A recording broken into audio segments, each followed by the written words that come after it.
Bouldering at your limit is difficult, whether that's V2 or V15, and in this video I'm going to show you how to send your rock climbing project with these 4 strategies.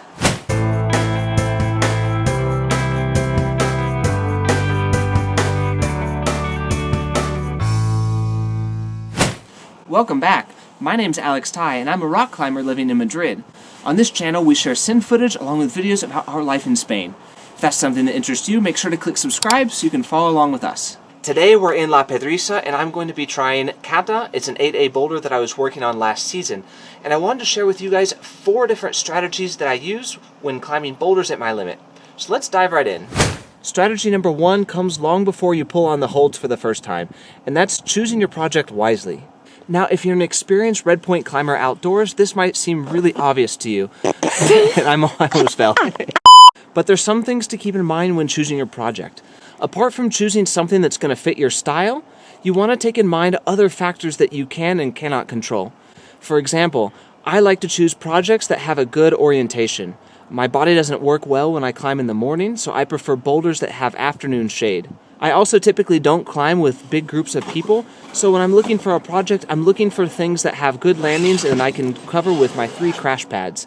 If I'm trying to do something that's really high and off the ground where I need to organize 2 or 3 different groups of people, it becomes difficult to go to this project week after week after week. We're going to take bets that I'm going to smash my head trying to stand up today. You might also want to consider your project's location. By choosing a bouldering spot or a project that's near your house, you can go more often and increase your chances of sending. If you're limited on time for when you can go outdoors and climb, you might also want to consider the approach to actually get to your project.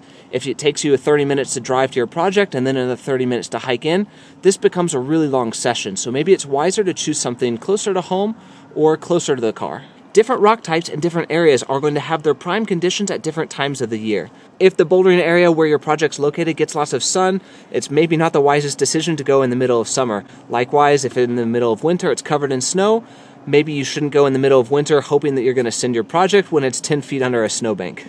Strategy number 2 is getting a proper warm-up. Hopefully you already know that before you get to your project, you should be warming up on boulders that are well before your red point level. So what I mean by getting a proper warm-up is that I think that it's very important to warm up each part of your boulder before actually sitting down to give a sin try. This is something that came from me when I did gymnastics, and yes, you could argue that one of the disadvantages is that it's going to take away some of your strength for when you actually do give those sin burns, but on the other hand, it's going to help your body learn and perfect those movements. So when you do go to give sin burns, you're already going to know how to do the moves, they're so ingrained into your muscles, and everything's going to feel easier.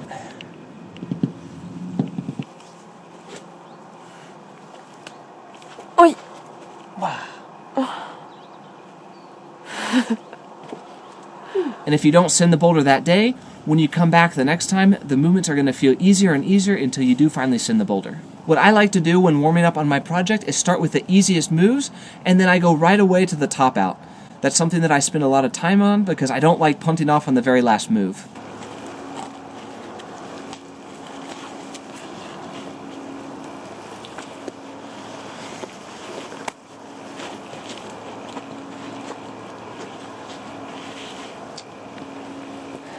I always like to do the mantle at least 2 or 3 times to warm up, because when I get to the end of the boulder, I don't like to fall on the last move, and that can often happen, especially with my luck, so I like to do it a lot of times, so that way when I finally do get to the top of the boulder, there's a good chance that I'm not going to punt off at the end.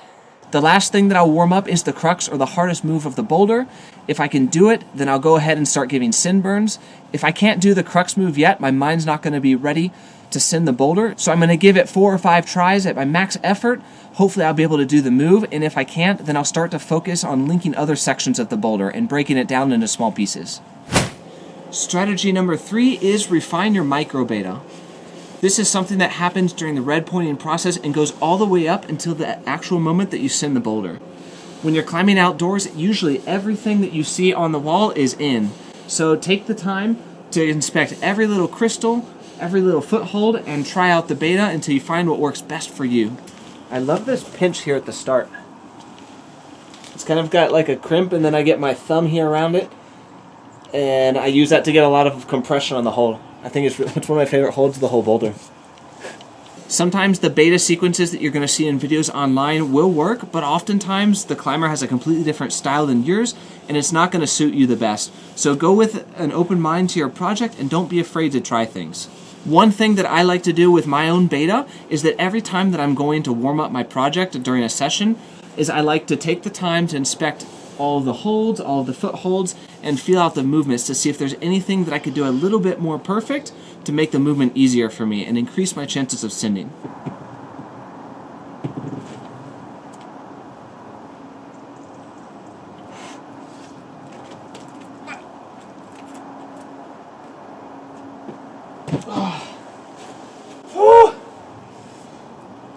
I was screwed.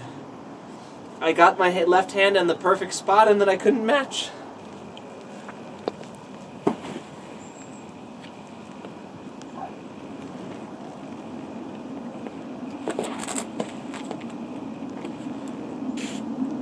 Wow. Dab. That's one of the reasons it's really important to work out your micro beta and make sure your beta is perfect, because sometimes when you just think about all the hand movements, you miss little details like how to match your hands or where to move your feet.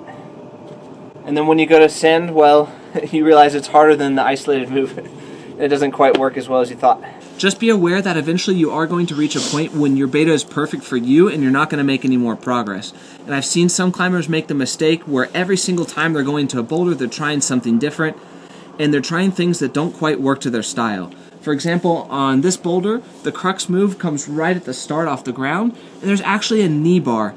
And I've seen a couple of friends of mine who do 515 sport routes do this first move almost with no hands, but that's not something that I have a lot of experience with, doing knee bars. So I tried the beta a few times, I wasn't able to figure it out, and I decided the best thing for me was just to leave a low foot and take advantage of my core tension to make the first move.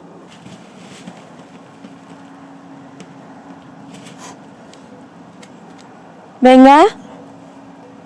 Sigue. Venga. Venga. Qué bien. Yeah.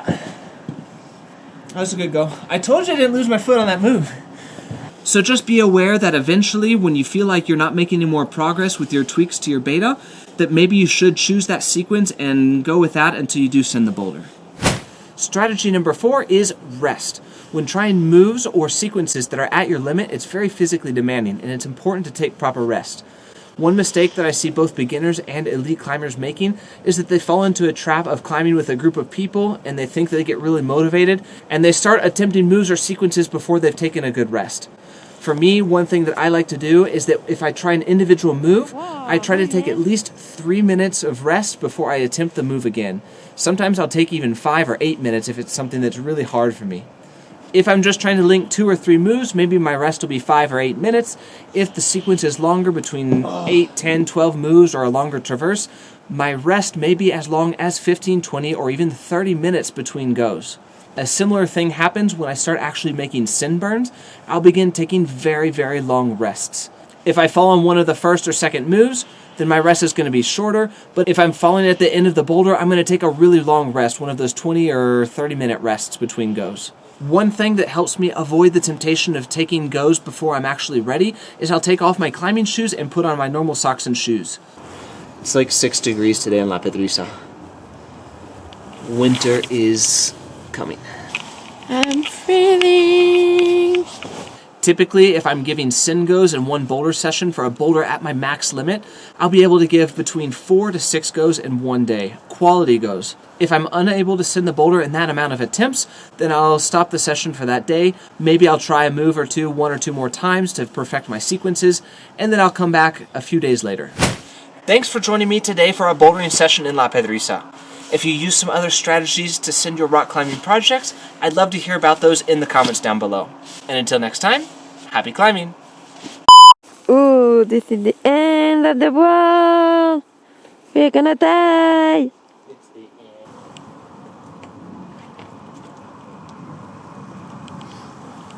Oh, que están Cuenca.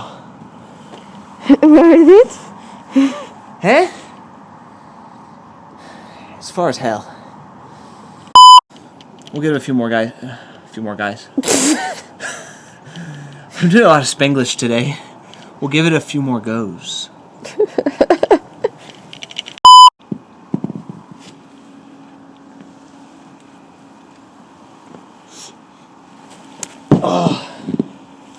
Close, wasn't I? I was like, right here. Yeah, maybe. Huh? I didn't have time to watch. I think I was better. I pulled up a lot higher on the holds to make a bit more of a I can't speak in English today. English is terrible. We're gonna have to do a video to explain why we speak in Spanish, Lucie and I, and not in English. And we're doing all these videos in English for YouTube.